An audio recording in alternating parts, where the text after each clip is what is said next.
Hi, welcome to another episode of Scaling Vision podcast. Today's guest is really somebody special. I've been wanting to have here for a very long time, Mr. Shashikant Chaudhary. Not because of your titles, but because what you chose to do with them. But before I start, sir, you've had the CV to be in any city you like, Bombay, Bangalore, the heart of startup. Yet you stayed to stay back in Nagpur. Why was that, sir? So first and foremost, thank you, Samir, for having me. Thank you. I think the Nagpur is a special place because I always felt the Nagpur had the potential. It's a right, I would say, a right balance between a very very big city where you get lost and very small city where your opportunities are limited. Right. And I always believed, just like because I have been a sportsman too. And I typically give that analogy. Most of the test players or the national players in the cricket came from the Mumbai, Chennai, Delhi, because the infrastructure was there, the training mechanisms were there, stadiums were there, and therefore you could see all those people who played the games during those times were from those cities. But eventually, as the infrastructure developed, stadiums developed, right, centers developed. You started seeing the Dhonis of the world, Jadejas of the world. They were not from the main cities, and they were, So eventually, the time of the city will have to come in, and it has to grow beyond the metros. And Nagpur was right position for that, and also, because of the kind of city Nagpur is, the balance which I talked about. I believe that my nature per se, I'm like a sprint. I'm not a marathon player. So I don't like, or rather, I'm not good at playing a very, very long innings. In the cities like this, in the Nagpur, it gives you the opportunity to test, explore, and express in your multiple versions. Right. And really speaking, I wanted to live 6 versions of Shashi in a way. Explain that. So 6 versions is like my previous genre should not be really the same one what I would do in the next 10 years. So Nagpur city was a kind of a perfect mix of the ingredients where you could really plan a 10-year kind of a version where the first 2 to 3 years you spend in getting into the system. Next 3 to 4 years you sort of like try out your own frameworks, and then last 3 years is mostly you drive that envelope. That's what I typically call as whenever you want to get into a new area, I call it as a 3-4-3 framework. And that 3-4-3 framework is because if you're new to that domain, nobody is going to give you that kind of serious approach, and they are going to test. And even if I was managing director and if I wanted to do, for example, startups, so people would always say, okay, what you have done in the startup, so to take you seriously. So that's where 3-4-3 approach comes in, that the first 3 years is a worker category. So you get entry into the room and you tell to the people that I'm just here as a worker. In that first 3 years, you leave your previous title outside the door, you get entry into the door. Next 4 years, you get a seat on the table where the game is played. You have a couple of initiatives, you drive those initiatives, you own that initiatives. And the last 3 years is mostly the objective should be or could be, you should be at the driving seat of the table. True. And you drive the envelope. So that's a kind of a 10-year plan. So always, this city gives you that kind of opportunity. Otherwise, just to give an example, if I wanted to be in IT also, for example, with a 300 people company in 2003 time period, I was biggest in Nagpur. So there was a good amount of recognition during those kind of times. Just imagine if I would be in a Bangalore, there will be at least 500 companies of my size. And Agreed. to even getting noticed itself was going to be a big challenge. But here you get a seat on the table because the city is at the right ingredients. Right. So before we dive deeper, Yeah. tell me, your family comes from Akola. What world do you come from? So my journey was not only in Akola, it's a classical government servant. Father was a government servant, and he moved from different cities, from Khamgaon, Murtijapur, Akola, where Akola was, I did spend quite a good amount of time during my school days, Amravati.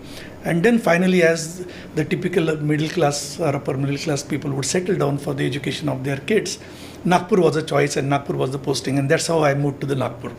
And classical, I didn't have any kind of a background per se in the business or entrepreneurship.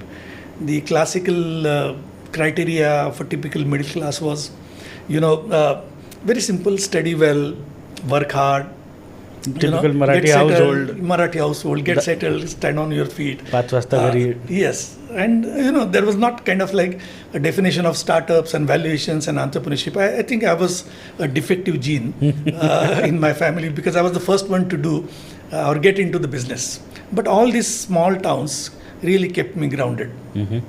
So you've also played sports since a very long time, since your childhood. What sport did you play? So I played multiple sports. So I played Kho-Kho. I represented division at a state level. I was in athletics, 4 into 100 meters. I was captain of my badminton team, which won the university championship. I was champion of the carom. I was fast bowler in the cricket. I was captain of my team. Billiards, I was club champion. So I played multiple games. And I think playing that games often, creates your own perspective about winning and losing. Yeah, that is what I want to ask you. Being a sports person gives you a very different perspective on things. Yeah. I think first of all, it makes you learn discipline. Yeah. It's very important. You have to be disciplined to be able to play any kind of sport, and you've played multitude of them. So, what teachings did you get with yourself from sports to the engineering world? So I would say the most importantly is the perspective of handling your losses. Because every day you are playing with the same people, you are losing and again going there, again fighting the battle. So in terms of, what it does is, it creates a very unique perspective to size your losses. You don't give too much of importance, because, first day you lose, you feel it is a life and death, but moment you get into the game multiple times, you take it as a part of the game. Losing is a part of the game. But, what most important thing, what happens is that you are able to size your losses. You don't react or respond disproportionately to losses, number one. And number two, attitude gets created. Losing or winning is a part of the game, everybody does. But not having played that game would be the biggest regret. And that I take it to the entrepreneurship. You are going, entrepreneurship is like a war, is like a game. You would not succeed, or you would succeed, you will fall, you will get bruised. All those things will happen. But having not fought that game or war will be the biggest regret of the life. That's true. It's sometimes I fought this war just because somebody would know that I showed up. Correct. That's a war. Correct. You also dabble in photography, and when I was researching about you, they've said that you took it as a side business to pay for your tuition fees. That's such an odd thing to do. Do you still do it? Do you still love photography? I used to do. I would say not exactly managing the tuition fees per se, but managing the other expenses. Right. So that was a hobby, as in a kind of a second year in the VRC, then that time, 1979-80 time period. And that, extending to people started asking, why not you come and, cover our function, like for the marriage function or for the family functions and those kind of things. The college students started asking in terms of gathering photos and all those kind of things. And we said, we were three of us, and we said, okay, why not we create a kind of a side business out of it? And that's how really that business really started. And we started covering college events as well as the family events of the friends and the people whom we knew. But also, that was, I would say, that was our first business lessons in terms of the customers, handling the customers, doing it in time, getting the customer feedback. And the photography is such a medium, there is instant reaction from the customers whether they like it or whether they don't like it. True. So how to handle all those kind of things. That was the initial, I would say, the first lessons into the entrepreneurship or the business for us. But usually what we see, even today, people go to engineering college, they get a job of some sort, they're happy with 10 to 5, 10 to 6, 10 to 8. very few people nowadays, I'm thinking the culture is changing a little bit. Yeah. But in your time, so such things were probably unheard of, very rare. So yeah, when did you realize that I'm not going to be a traditional engineer, I'm going to do something else? Was this during or after your VNIT thing? No, I think it was more of during the course itself, Okay. the academic course itself, and I found that I have multitude of interest. I felt always that I will not be bracketed into a single kind of a stream, because I was playing sports, I was doing photography, then I was doing acting in the drama competition. Oh, yeah. nice. So, and I was playing a little bit of flute. So I had interest into multiple areas. Right. And I always felt that if I get into a job, I'll not be able to express myself, and felt that my sort of like the kind of things I wanted to do with my life would be restricted. And when I did this photography business and all those things, and I said, okay, it can be done. I mean, you can you can work harder, you can do kind of a business, you can take those kind of satisfy your customers, and with no background, if you can do the small things, We can I think think we about can scaling do up. bigger things also. And Right. that gave the confidence. I said, having tried. So I think it's very important. I believe that kind of a muscle building has to happen in the undergraduate phase. You have to go through that process. You can't lift 100 kg weights in one day. True. It has to start from 5 kg or 10 kg going to the gyms. All that muscle building, if moment one goes through, then the fear of unknown goes down. There is a fear always, but that unknown fear, whether I will be able to pull it off, that goes down. Because you use the specific set of words. Shweta and I always talk about doing things, and I've done a few things which were not appreciated earlier, and then they were like, in hindsight, okay, you were thinking about it right. But I've realized something about myself. Fear of unknown excites me a lot. I don't know why. Most people, Arey baapre, kya hoga? I'm very excited. I get pumped up with that thing. Okay, so let's talk about your first few companies. What happened then? So almost it was decided that that I'm not going to do a job, and incidentally it so happened that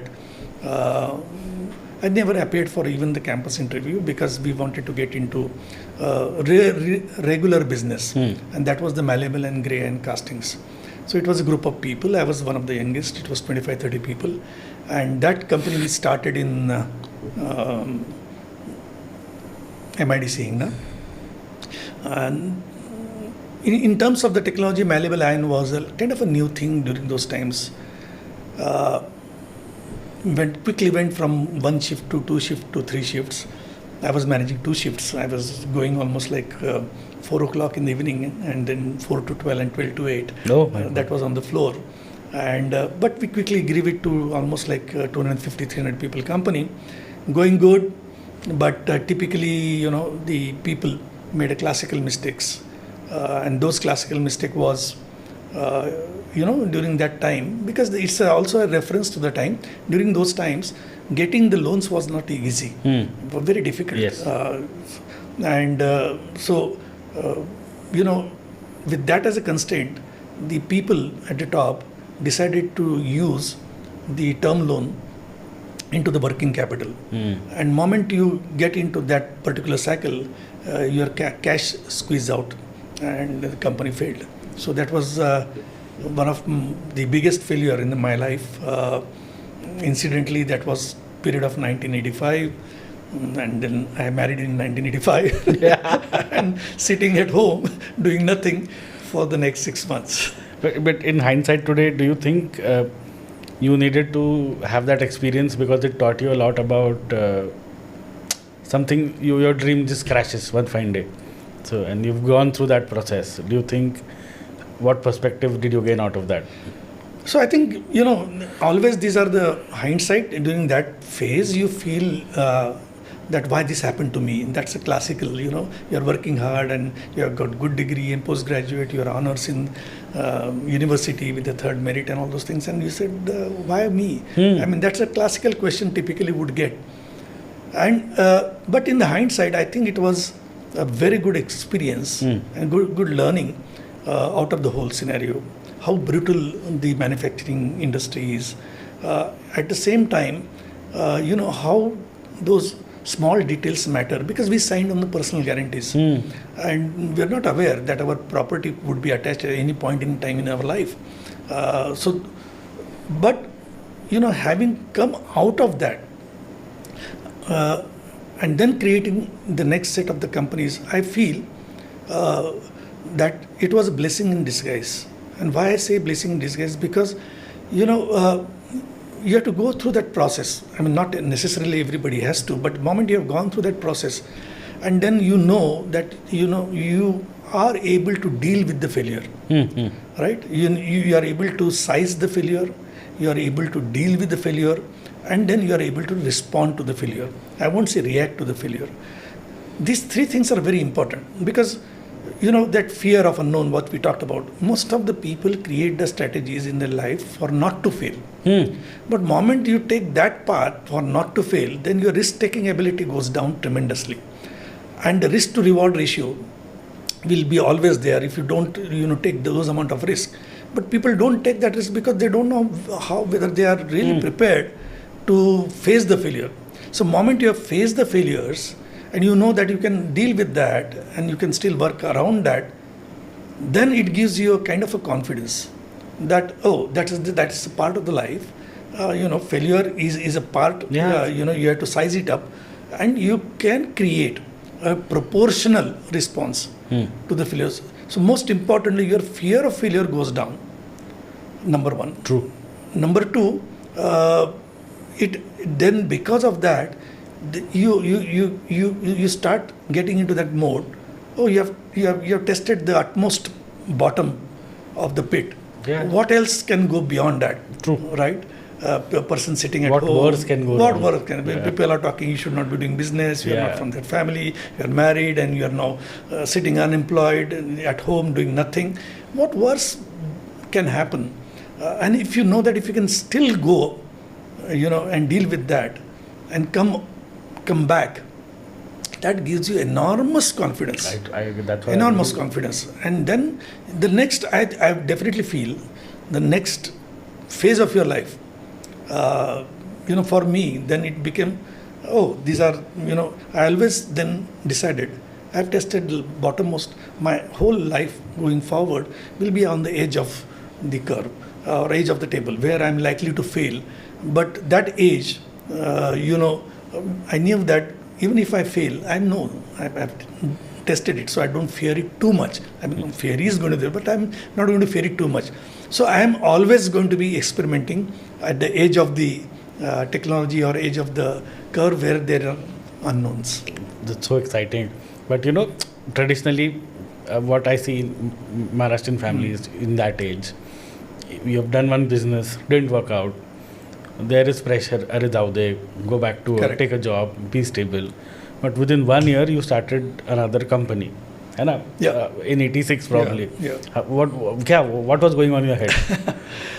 So, there is a fight and flight response to any situation. The family gave support, my wife, my family. They said, okay, we still believe in you. It's part, always they would try to protect the family members per se. But, internally, when you are pushed to the corner and you are labeled as a failure, then, some kind of quirky thought process also chips in. And that thought process during that time was, I failed in this society. I need to prove once. I need to be proving once in this society that something beyond my control happened in the previous industry. I was very young and could not understand. There were senior people also, but I don't want to blame them in the company. I want to succeed. So people come out with their own kind of I would say, thought process. And that thought process is during that time, I failed because I was young and there were a group of people and that was beyond my control. So my thought process that this time was, if I do it on my own and if I succeed, then there is a tremendous chance for me to tell to the world, Oh, that happened because of that. But see, I worked hard. So I wanted that one chance for redemption. And that's what I asked to my parents. That I want to take this chance. Otherwise, I have a good degree, a postgraduate and all those things. I can go Mumbai, be in a corporate job, be a program manager or vice president, something like that, and lost in like those people. But here that failure was hurting so bad. I wanted to prove. And sheer out of that, I took that chance. I wanted to prove. And that's where this 1986. And it was a change because I am from electrical engineering. I did my first venture in metallurgy engineering. And now I wanted to get into IT in the 86 time frame, and in the IT I wanted to do implementation in civil engineering. Oh. So this was also going to be a risky mechanism. But since it was my own, on my own again, I just wanted to do it.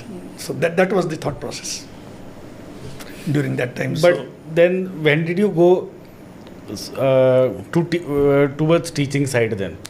So, as I told you that I got into the IT 86 time frame, started working in civil engineering. Civil engineering itself, the field itself is very slow to evolve. And if you talk about 86 time frame, right, adoption of the technology in the civil engineering space was quite slow. And, not much of the business during that time. I was working towards that.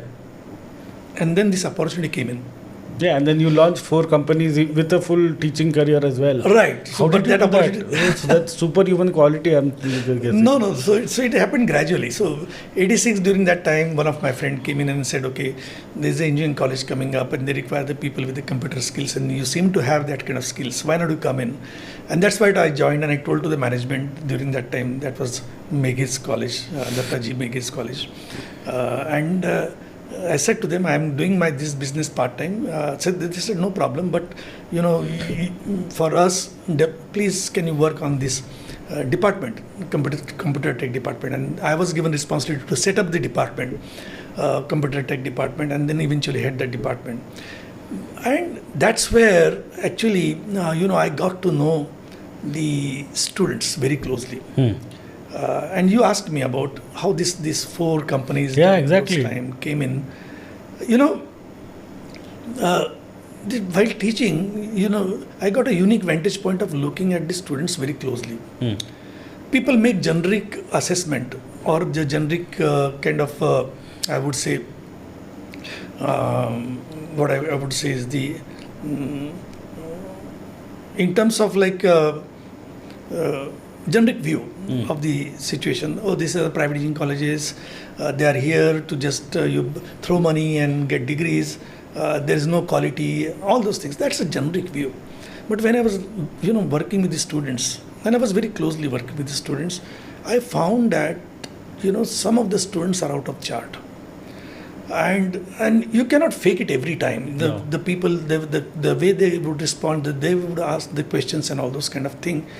And it almost became a very kind of a revelation for me that the 10% of the class is like, world class. I would dare to say world class. Now I can say firmly because I've seen their track now for the last 25, 30 years. They were out of the chart. And I said, if I wanted to start a company, right, you start with only 5 people, 10 people. You don't start with the company as an army of 200 people, Absolutely 500 people. Not. Yeah. Now, if my college during that point in time, if I just take my college itself during that time, our intake was 520. That means 2,000 people. In that 2,000 people, even if you take 10%, 200 people. And that's 200 people. If you want to start a company and if you want very extra talented, bright people, you just require 5 to 10 people. True. And if there were like 10 colleges around during that time, then you can just imagine 200 into 10 is 2,000 people, extra smart people were there, and I have tested them out in my teaching career in terms of building this kind of program in the college itself. And CompuFest was the name of this particular program which created, where the people were encouraged to do the projects in the second year and all those kind of things, and tested them out in multiple. And I was convinced that there is a talent sitting over here, and the opportunity meets the timing. That happened. Right.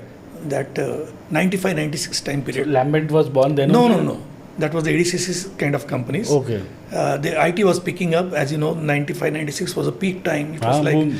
people were moving to West, US, left and right, and there was so many companies and opportunities were just coming up very in a big way.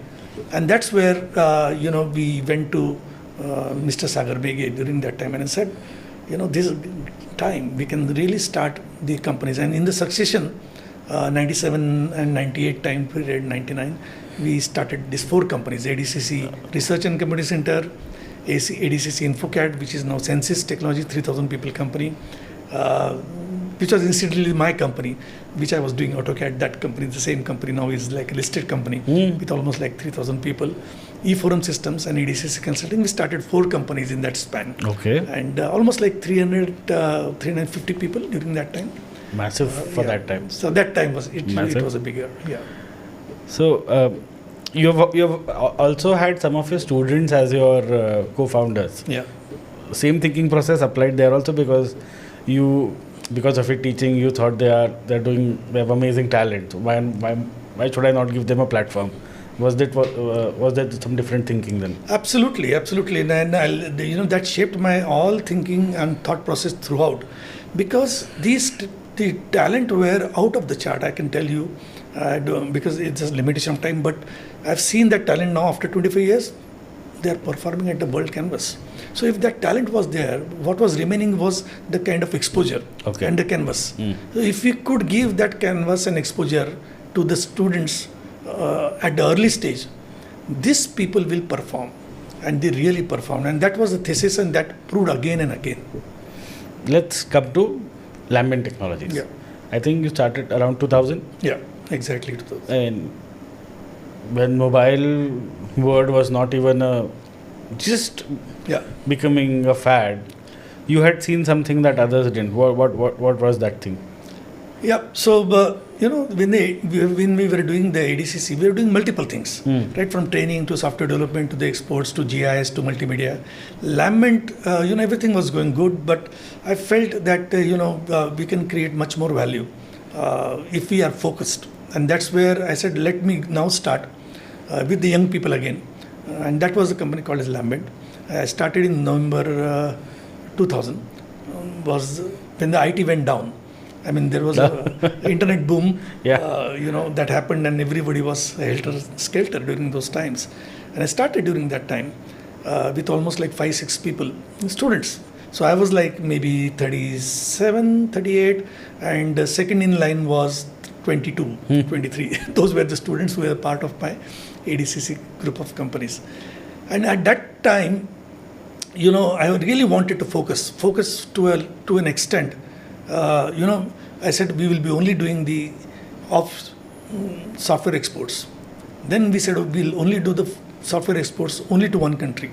I will not work in any other country, or not even in India, only in the US. When we were doing this kind of thing, we also said during that time, that's how the mobile came in. So initially we were doing classical Java, .NET kind of stuff, Power Builder, Oracle. But this mobile technology, that was the kind of 2002. Why that came in? That came in because I knew that even if we do the software exports, we are going to hit the glass ceiling very fast. And they were already the big players. Like the Wipros during that time was 25,000 people, Infosys and those players. So that market per se was already kind of a pre-existing red ocean, and there were big players. Yes. And you are then going to eventually hit the glass ceiling. And I said, we have created this 200, 300 people company earlier. Now again we'll create a 200, 300 people company. And then what?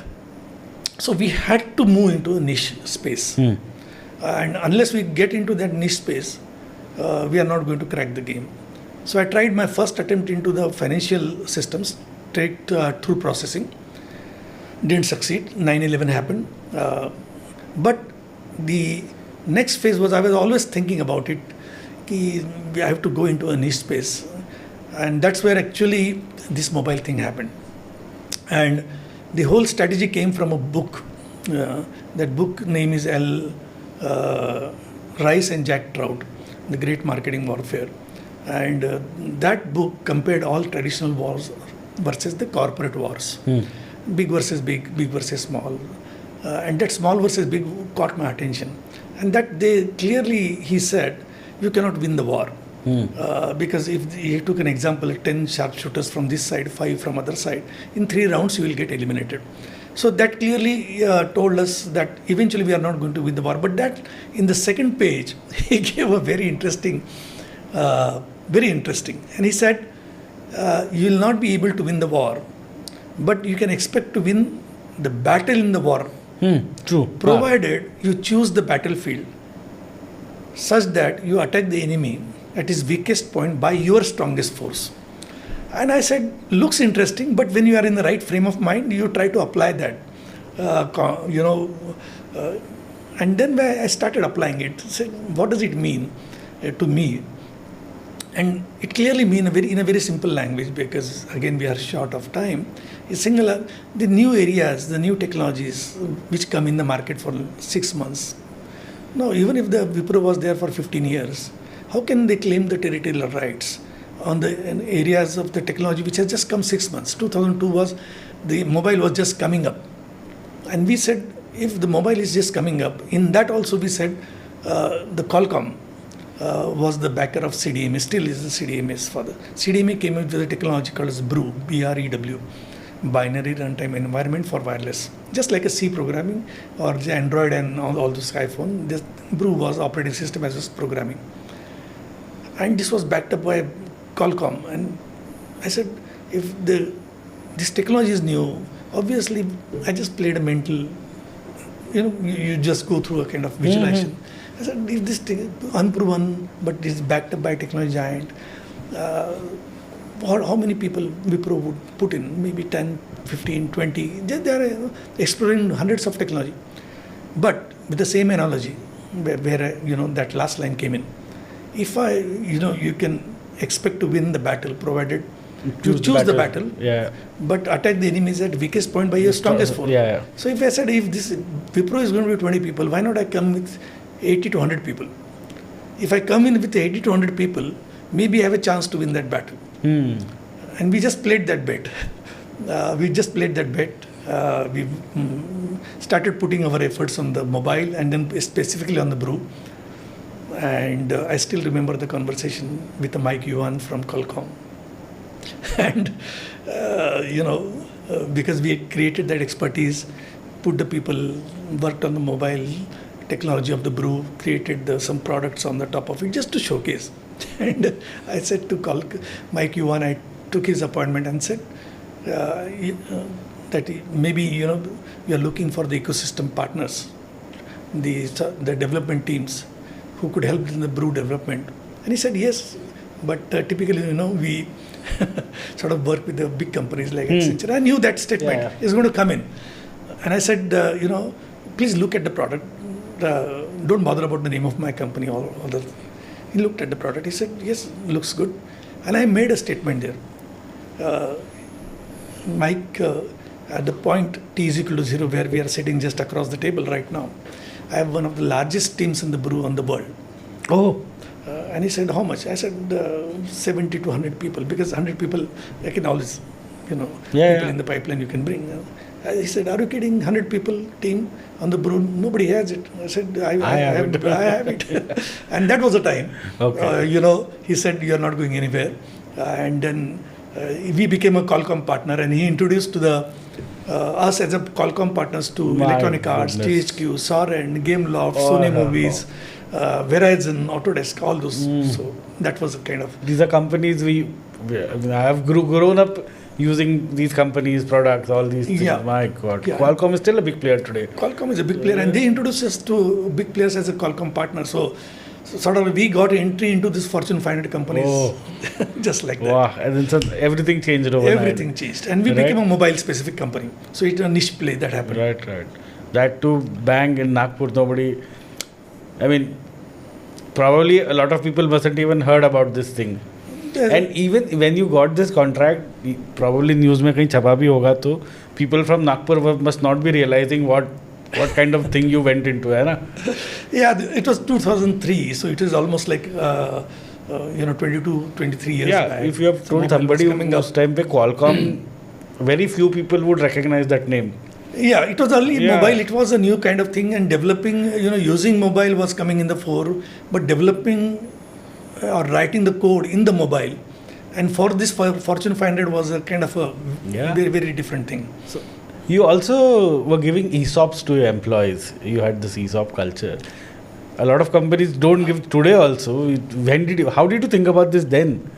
Yeah, so Where did this come from is what I'm trying to understand. yeah, so I would say people give. For Nagpur, ESOP was new, Yeah. but regular ESOP was something was always on the cards or always on the table. I created not option to buy. ESOP is option to Yeah, buy. yeah, You can you buy sell. the stocks.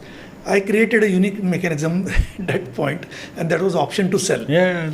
So it was not there in a way, and that option to sell was, I took a bet on my as I said, the outliers. These were 7-8 people, and I said to them, I will give you 3 things over here. First, please remember it's the dream, but for you it's a career. Number 1, I don't want to spoil your career. Something happens otherwise also, I'll make sure that your job is protected. Number 2. Number 3, if we succeed, then we are going to leave a legacy here, being the first company out of Nagpur at that scale. Number 4 is that you are going to get that kind of experience. Where Never. if you Never go to go to bigger other- companies, you can be just a programmer or Yes. otherwise. 5th thing, we are here going to create the wealth. We are not here for only charity Yeah. purpose. It's a business, and for that, you don't believe on the ESOPs and all those things because you are young people. But we'll create a structure where I'll give you a stocks upfront. So everybody will have a stock of the company on the Right. day 1 itself, day 0 for that matter. I will give you an option To sell. to sell your stocks, 10% of the stocks every 6 months. So the valuation will go up if Yeah, the yeah. business goes up. And every 6 months, you have got an option to sell the 10%. So I went on taking the investment in the company. Business was doing good. As the investment was coming in the company, I always ask this student, the people around me, the founders, co-founders and people, do you want to sell the stocks? The stock price was moving from 1 rupee to 2 rupees to 5 rupees. So they could see their value of the stock was growing. Ultimately, it came to almost like 25 times what was the stock. But, people didn't sell. But then when we merged Lambent with the IndusLogic and then it went to GlobalLogic, it went from that 25 rupees to 200 rupees. My So it was goodness. like a 200 times. Enormous wealth creation. Wealth creation that My happened. God. This is generational wealth creation basically. In a way, for the young Yeah. people, not only they got the experience, exposure, but at a very young age, they were able to create the wealth. But why the merger to create GlobalLogic? So, You were doing so good. so I was doing good, but please remember what the plan was. I was playing the battle. I was not playing the war per se. And this was the self-funded company, right? We didn't have too many funds. And moment the battle starts attracting the big players. Example-wise, the mobile was getting bigger and bigger, and a lot of sharks and a lot of bigger companies would just come and take out my first top 25 talent, right? And destroy the company very quickly. So I was very clear that now the battlefield is getting much more visibility, and there is a lot of traction around that. And at one end, so there were 2 things which drove this. One end, there was a chance that bigger companies can come and destroy the game. At the second side, I would say, because we had created a capability at a present stage, this capability, if we want to scale it, and if you want to really make it bigger and bigger, it required a lot of support. Capital A intensive. lot of capital in terms of the access to the different geographies, right? Access to different senior sales people. And I said that cannot be a limitation for us. It was a strategic move more. So it was a very strategic move that, this battlefield was getting more and more prominent. So before it gets, to that level where we get beaten, merge with a bigger company, create a strategic kind of alliance where together we can,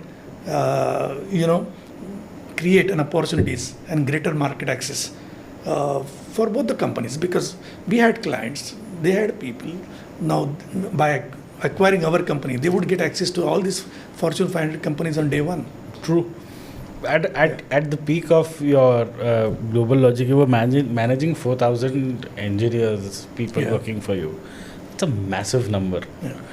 Did you ever feel the weight of responsibility of what you were doing? I mean, so many lives were being one decision of yours. Did you ever think about that? Sit and think about such things? Yeah, I mean, definitely. I mean, it's a responsibility. At the end of the day, it's a great learning experience also, because till this time I was just doing 300 people company. Exactly, and suddenly. And this was a massive jump. And also, not only this 300 people company, I was doing all these team players. Most of the team players, I knew them, right? The first 50 hires, I knew them. Personal equations were there. Nagpur connection was there. So it was playing with the known people, with the known environment kind of things. And now suddenly there is a jump of almost like 10 times when you are dealing with the people whom you didn't know in the past. And these are the people from the different IIMs and IITs and ENYs and all those kind of different big companies. And that's where that was a great learning experience, I would say, that you have to move from your personal kind of interactions level, the way you drew your company, from a person-centric to a system-centric.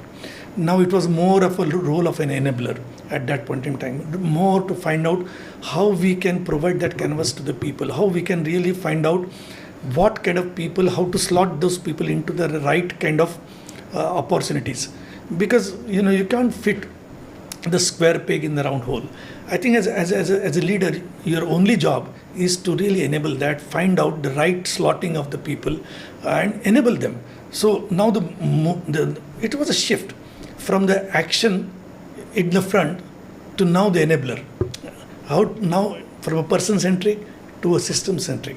But how did you acquire those skills, from suddenly a few hundred people to 4,000?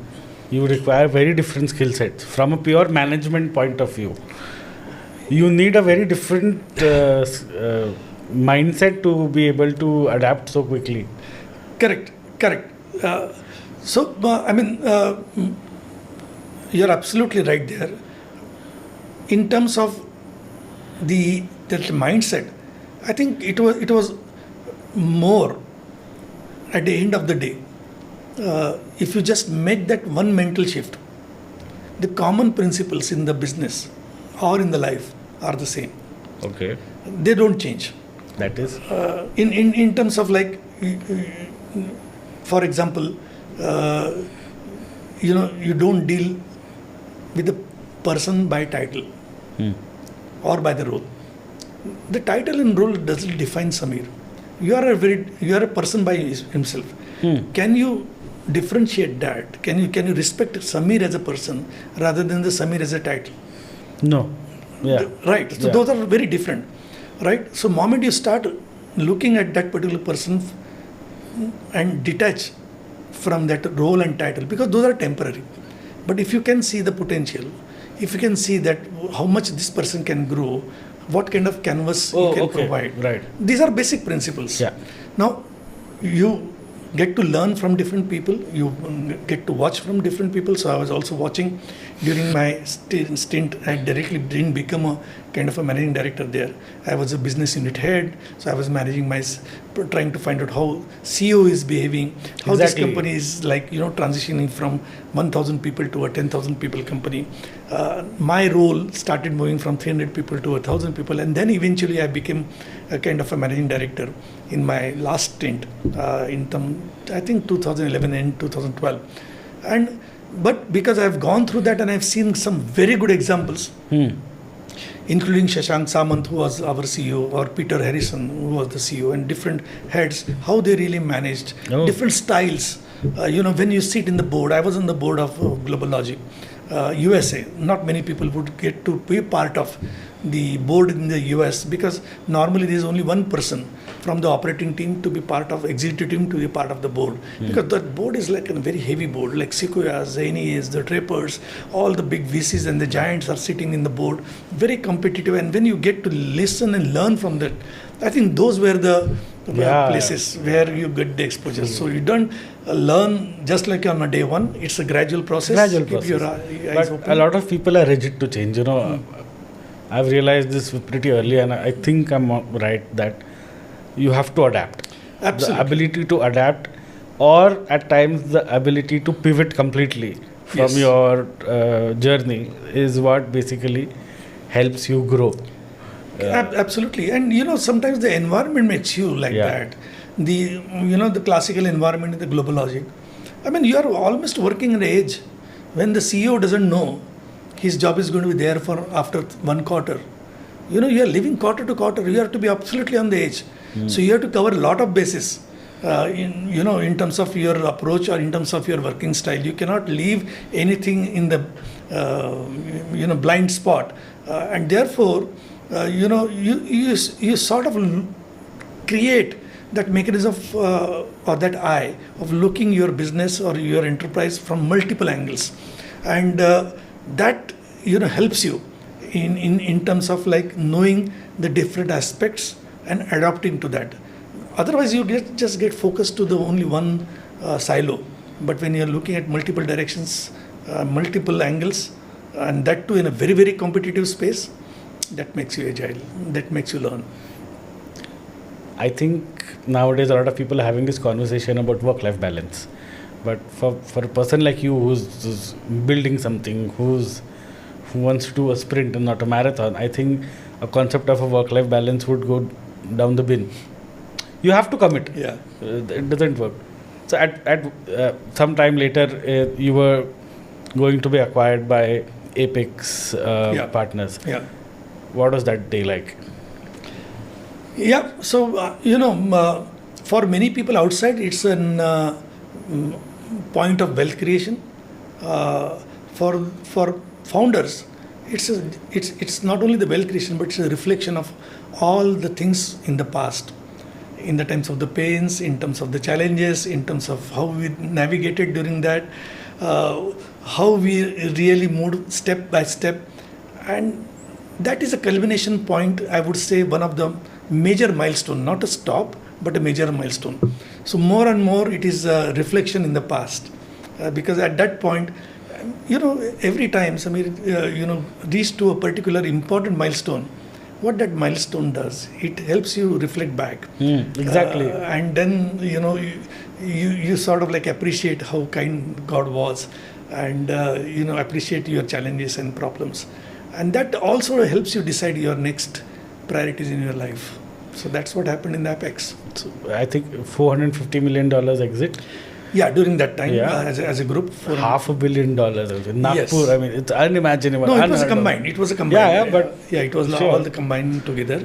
But that was one of the good exits during that time. And that was also a point. As I said, things come to fruition. Yes. Your dreams are finally. Correct. Yeah. Correct. Because then, you sort of feel that, whatever you started out, it sort of like created an impact in the different people also, the people who kept faith with us, right? You started young in the journey. You feel like, you owe it to them. That, when we were nobody, they kept faith on us. Yeah. And they stuck to their journey with us.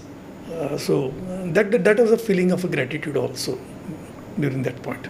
They say money changes people. You're still the same person. I don't see a Rolex. You're still a very humble, down-to-earth guy.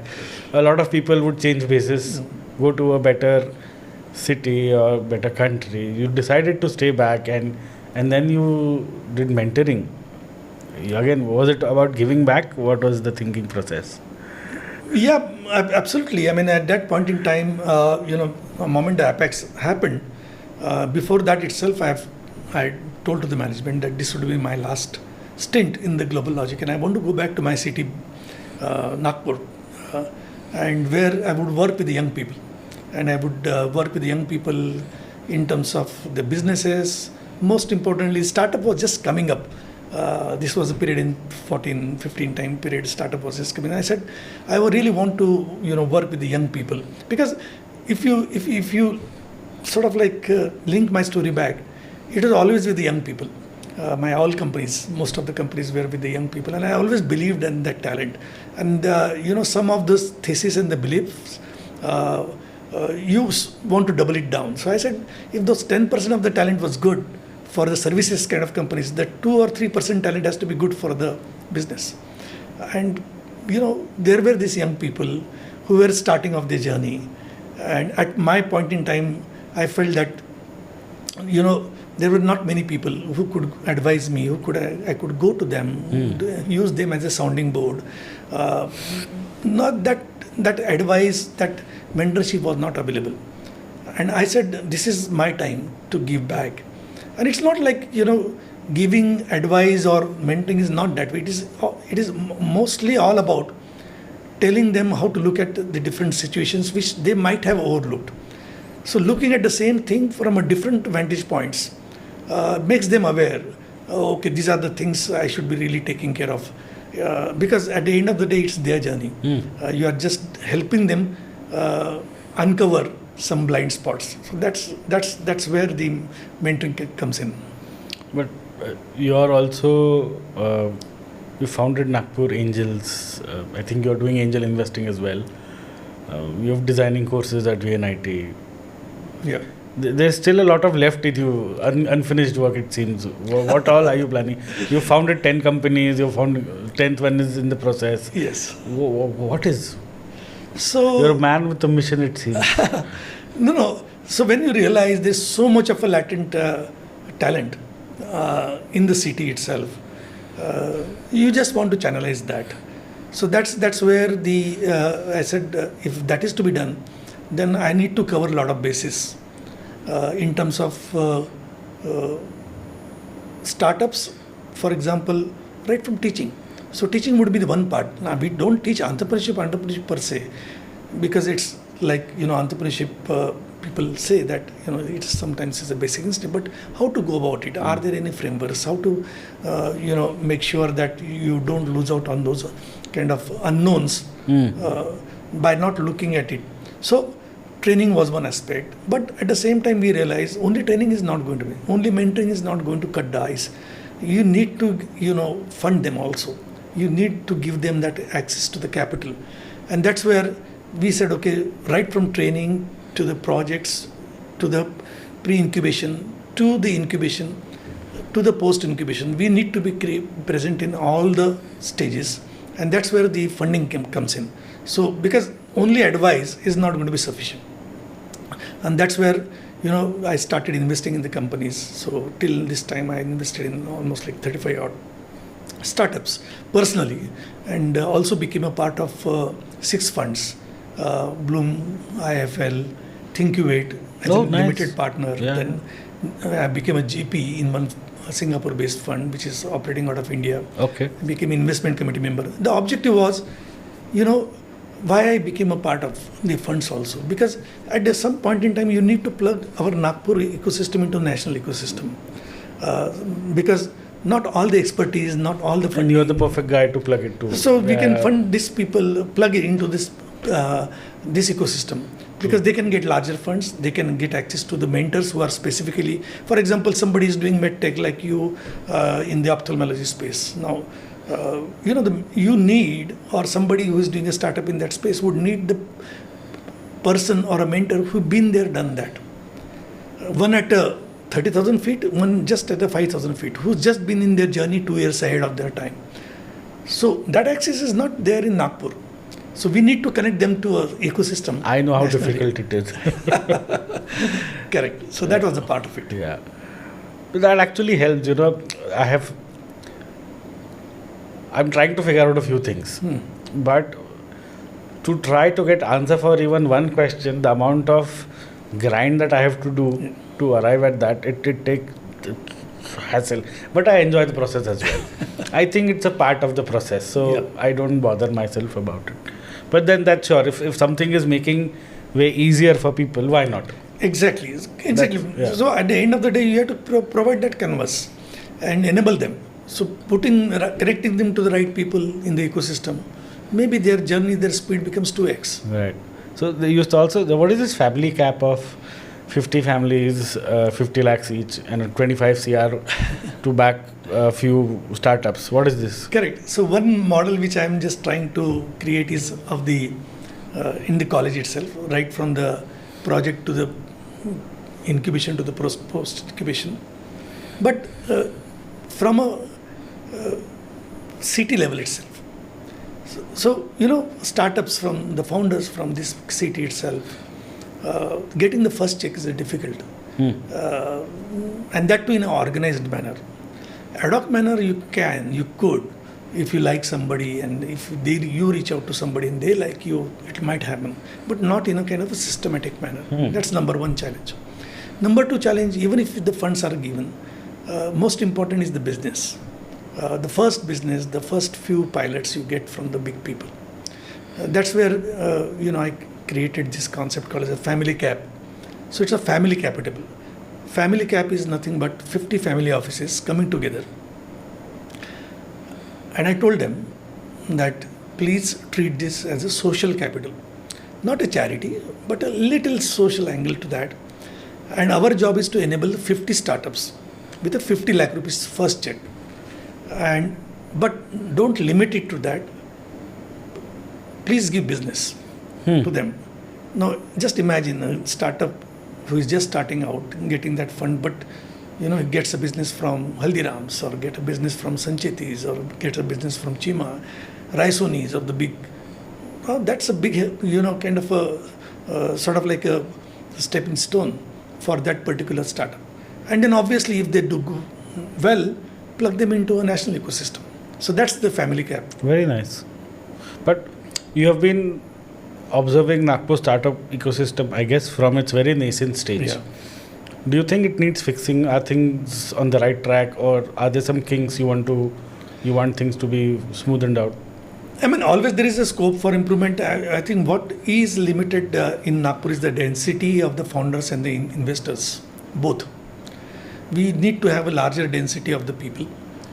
We also need some of the good success stories coming out of Nagpur, because one leads to another kind of things. The kind of the things which you saw in IT. People started small. People like us, we started in 2000 timeframes. There were homegrown companies. Then the companies like Infoset, Persistent, and all those people came in. But when the big flip happened, when SCL came in, when the Tata came in, and in no time TCS created a 18,000 people company. Right? Moment TCS had a good growth, SCL started seeing like 6,000 people, Infosys 3,500 people. Tech Mahindra, followed them L&T, ITL, Accenture, all these big guns will come in. So we need some kind of success stories in the startups from the city itself. Right. And moment the people would see some people in this city made big. It's a proof of Then concept. it's a proof point, and people say, hey, he can do it, I can do it too. One of these success stories is coming out of Nagpur very soon. That example is Sahil Chawla. His name of the company is T2. And this person from Nagpur created a company, and last round he raised was 186 crores. So which means his valuation is 1,000 crores. Yeah. A young person creating that kind of company, gives a lot of confidence. So if he can do it, I can do it too. One of the reasons for me starting a podcast was I can talk to people. I don't have a problem with it. A lot of people are camera shy. I'm really not. No. But I was trying to do something different, something that interests me a lot. And my wife said, why don't you do this? I think I'm enjoying this. I don't know if I'm going to make any money on this. That's not the point for me at all. I'm just enjoying doing this right now. I'm not even thinking about monetizing this. Let's see how things go. Okay. But the confidence from seeing other people do this, I thought if they can do it, even I can do it. That's what the thinking was. Absolutely. Let's talk about BabyVerse. HappyEaters, no? BabyVerse was 9th, but HappyEaters is 10th. Okay. But what happened to BabyVerse? So, it was a soft pivot. Yeah. So, BabyVerse, we were doing a lot of work on the developmental delays of the babies. So, our target segment was infants and toddlers. Yeah. And this was my first foray. I was mentoring startups, I was teaching entrepreneurship course. But startup per se, I never did. This was businesses, IT services, businesses per se. So I also wanted to do it dearly. I wanted to learn by doing, because you cannot learn those tricks of the trade by being in the gallery. You have to be in the. You have to get in the mud. In the mud. Yeah. And that's where we, we started working with the infants and toddlers, where the developmental delays was a big challenge. In terms of 6 different skills: cognitive skills, motor skills, language skills, social skills, and all those kind of things. It's a pretty important phase of the life of the kids during the first 5 years. Whatever you invest becomes the person the next 75 years. But while working on that, we had a community of the parents, and the parents came out with altogether a different problem statement. In the community, 70% of the problems were all about what to eat, when to eat, what to give, in the morning, in the afternoon, in that combination. I'm a vegetarian, I'm non-vegetarian, how to introduce the foods, I'm allergic, I'm traveling, the baby is not sleeping, and baby is more active, and weight gain is not happening. And I said, what is happening here? And that's where we looked at that problem deeply and found that every second baby in India, even in the rich families, is malnourished, not undernourished. And all these problems are manifesting because of the nutrition is not proper. And we said, who is solving that problem? So there was only a couple of companies in the US who were solving this problem with the US ingredients. And we said, who is doing with the Indian ingredients? Because Indians is very complex. Because every, North Indian, South Indian, East, West, and cultures and regions and all those kind of things. And our dishes are also complex. US is a single dish. Yeah. Meal is a single dish. But so here, idli, sambar and chutney. So 3 becomes a combination of a meal. So that was a complex problem. And we said, okay, can we attempt? And that's where HappyEaters came in. So this is a mobile application at the end of the day to start with, which learns the babies and the family's preferences and challenges. Just because in onboarding we get to know. Onboarding we get to know. There's a questionnaire probably. Yeah, onboarding we get to know whether we're vegetarian, non-vegetarian, non-southern. But at the same time, the kind of the meal plans we suggest every day, we ask the parents whether the baby liked it, did not like it too much, or rejected it, or whether this is allergic, or this is not flying out, or you want some changes. So it goes on learning and creates hyper-personalized meal plans for the parents. And parents is specifically, when they are working parents in the metros, having single kid, the amount of time they spend, it's like 40 minutes per day in terms of this activity for the babies itself. And unfortunately, doctors are not helping the cause too much, because they get only 6 minutes for a patient visit. In 6 minutes, they only deal with the vaccination and disease. But when it comes to such an important topic, whereas every second baby in India is malnourished. From where they are getting the information? They are getting it from the WhatsApp, from their parents, YouTube, and influencers. So we said, can we create a very authentic source of the information for the mothers, not to worry about all these things, and save their time, convenience, and give them the kind of a tool which helps them to navigate such a complex problem on a day-to-day basis. And that's where HappyEater comes in. So we have like almost 2 lakh parents on that, and moving towards 5 lakh in the next 1 year, and then 1 million.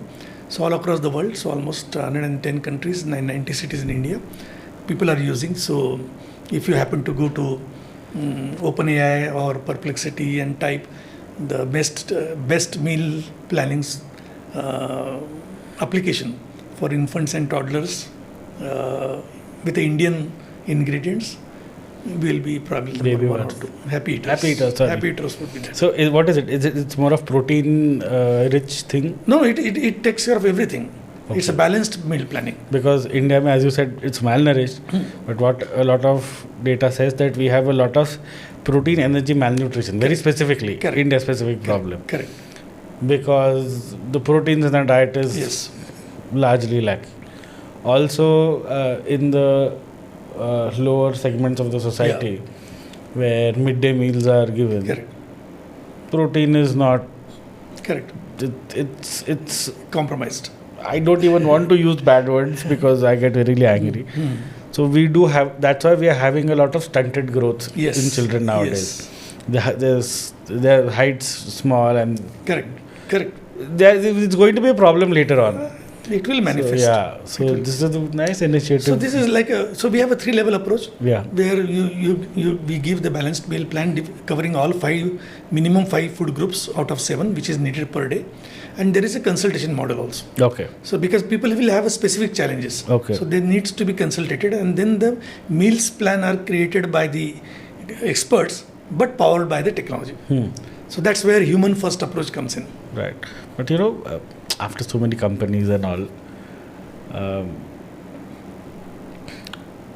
early in the podcast you said ki you wanted to do something of your own and prove it to people that this is me, I have built this and this is success. So like my previous failure was not because of my things. Correct. That's a very nice redemption thing. So your hunger came from that particular burning that was happening inside of you. Why do you keep on doing this again and again? What is the hunger now? So absolutely, Samir, you put it right away. Initially, it was proving yourself about your capability, but now it's more of an impact, more of learning, more of curiosity. Do those things which are useful. Do those part as a part of the ecosystem building. Okay. So that's where your more satisfaction will come in. And as I told you in my just previous answer, I've personally never done a startup. So it was more of a curiosity and a learning during that time. Nice. And how whether it can really impact and be useful. It was not about proving to others now. The stage has changed. Yeah, obviously. Yes. You're on the other side of it now. So I really enjoyed talking to you. So when I was researching about you, there's so much extensive. You've done so many things in such a short span of time. I can't talk to you about everything at this moment, but I want this to be first as an introductory video to you where my viewers get to know you, and then we can keep on doing a series. We can just put one topic and just completely double down on it. I hope you have the time to do that. But before again you go, I'll ask you a few questions. Yeah. What are the best investments you made? And was it in a company or a person? Always it is going to be a person. Markets would change, dynamics would change, competition would change, but it's the ability of that founder, who can really adopt and who have all those kind of, I would say, the skill set, mindset, and tool set together. That unique combination, the person will win. I told you example of Sahil. Yeah. I invested as a person. That person was doing a particular product which is called a fuel monitoring system earlier. And in the second part, he is doing the kind of a technology called as BRYK, which is the technology used in the defense organizations. And he is now hobnobbing with Rajnath Singh of the world and the US military and those kind of people. So at the end of the day, it was a person. So as you have been doing angel investing for so many years, what is your criteria? Do you look at the business that they're doing, or do you look at the person as well? Both. Both. But more priority is to the business, to the person. Okay. To the person. So person is by instinct, business is by process. Okay. So naturally you try to get into that kind of pattern mapping and find out what earlier worked and not what's the space and all those kind of things. Even if what he or she is doing failed, but you'll help him start another thing maybe more. Yeah, he'll pivot or he'll change the direction, he will change the business model, or he will change into a new product angle. So at the end of the day, the early investment is all about the person and the team. True. All about the person. So how do you see Bangalore versus Nagpur? Do you see Nagpur becoming the Bangalore of Maharashtra? With Pune in the picture already. Correct. So that's a nice question. Bangalore, you see, it's overcrowded now. Which is like, sort of like all it started in 1977. 75 time period, and all IT companies and then the startup companies follow up. You see Bangalore where it is. Now we are behind that journey, but eventually it will move from a tier 1 to a tier 3 or tier 2 cities. This journey, as I told you, the example of cricket, the stars, the superstars, the unicorn founders will come from these cities. And as the technology is getting democratized, as the cost of technology is getting down and down, access to technology has become much more easier. And if you get plugged into the national ecosystem, there is every reason to believe the superstars will come from the city itself. There was this white paper, I don't know, I'd come across, where basically the crux was the next growth of India is going to come from tier 2, tier 3 cities. Yeah. It has to come from absolutely. Absolutely. And I think Nagpur is well positioned for that now. Yeah. And Bangalore definitely has an advantage. No doubt about it, because of the I think we can do a catch-up game. Good enough. We will do. So, if you could talk to the 25-year-old Shashikant today, what would you tell him? So, what I would tell is, a lot of things, but one of the things is, sometimes your vision gets limited by your exposure. The same business, for example, I'll tell you also, the same business which I was doing in 86 time period, 86 to almost 96, I was doing with the 4 people. The same business now got converted into ADCC, InfoCAD and Census with 3,500 people. Now, what did it change? The change was the exposure. Talking to the right people. Going to the right forums. That can really become a force multiplier. And maybe, if that right amount of exposure and advice, if you get at the right time, when I was young, maybe my dreams would have been much, much bigger than what I am currently doing or what I did in 25 years. Don't you think that failure was necessary for you, but in hindsight? Oh, absolutely. Absolutely. Some people get fired up by design, some get fired up by accident. I was one of the cases who got fired up by accident in my life. I really enjoyed this conversation. You've spent 40 years building a lot of things and you've been successful. You're one of the best mentors the city can ever have for people who are building something. If there's some engineer from VNIT who's going to watch this, or some doctor who tries to build something, what would you tell them? I would tell them that there cannot be a better time to get into the entrepreneurship. This is a golden decade for India. The right combinations are playing out. The axis has shifted from west to east. Whole world is going to be now driven by axis of China and India. The kind of ecosystem the India has got into, there are 2 or 3 things. First thing is, all these big nations, if you see, right from UK, railways in 30s, 40s, US, huge network of highways. We have built a super highways of the digital public infrastructure, be it a FASTag, be it a UPI, be it a DigiLocker. No country in the world has this kind of infrastructure at a scale, which means the cost of distribution is going to be very, very less, speed is going to be very high, and the cost of transaction is going to be very, very low. That's number 2. Number 3, the RDI fund which is coming, which is 1 lakh crore, 20,000 crores are going to be pushed in every year, and which is going to go through all the incubators and all the college students, like the medical or the engineering college students. This fund is going to come in heavily. Lovely. So that fund is going to come in. The time now to develop the kind of the products and working on the deep technology and creating your own startups. The 4th thing is the AI which is coming.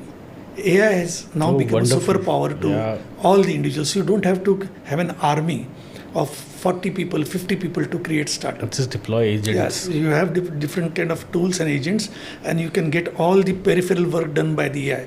just look at the combinatorial effect of all these things. Yeah. There cannot be a better time when the India is going to double Yeah. its economy in the next 3 years. We are going to move from $3.7 trillion to almost like $7 trillion. So entire India is getting added in the next 5 years, what we did in 75 years. So just imagine the kind of scope and opportunities. It's very exciting to be living in such times. Absolutely, absolutely. I really loved this. I hope I did justice to this today. No, it was such a pleasure talking to you. Thank you for taking your time. Quick question for people who are searching for funds. How do they approach? So, yeah. Who do they approach? Nagpur mein. Correct. Do they come and say you ki, sir, we are looking, we have this thing. I'm in this segment, I want funds. Could you connect them to some Correct. people? So, straightforward two things. If they are revenue making, early stage of revenue, or in the deep tech, they can just write a WhatsApp message to me that this is my company. And then we will put them into our pipe where they are going to be evaluated. And then, that funding will happen to the extent of 50 lakhs. But at the same time, the good part all over India is about the incubation centers where a lot of grants. There are 27 schemes where the people would get different kind of grants. Now, for example, I'm part of most of the incubators around. So for just a point in case, I am incubator in Fed. Now, it's a 5 crores to be disbursed. We are not getting enough people. We are giving 50 lakhs per startups. Really? 25 lakhs You don't per have startup. enough people? No, we don't have enough people to take that money. And this is only one scheme I am talking about. Startup India seed funds. Just like that, there are 27 schemes from the governments, and the government is using the incubators as a medium to distribute these grants and help to the startups. And there are enough takers. That's sad. So just write a one WhatsApp message. Please contact him. He'll give you everything you want. Chalo, thank you so much. Yeah, it was a pleasure Yes. talking to you, Samir. Thank you so much. Really loved.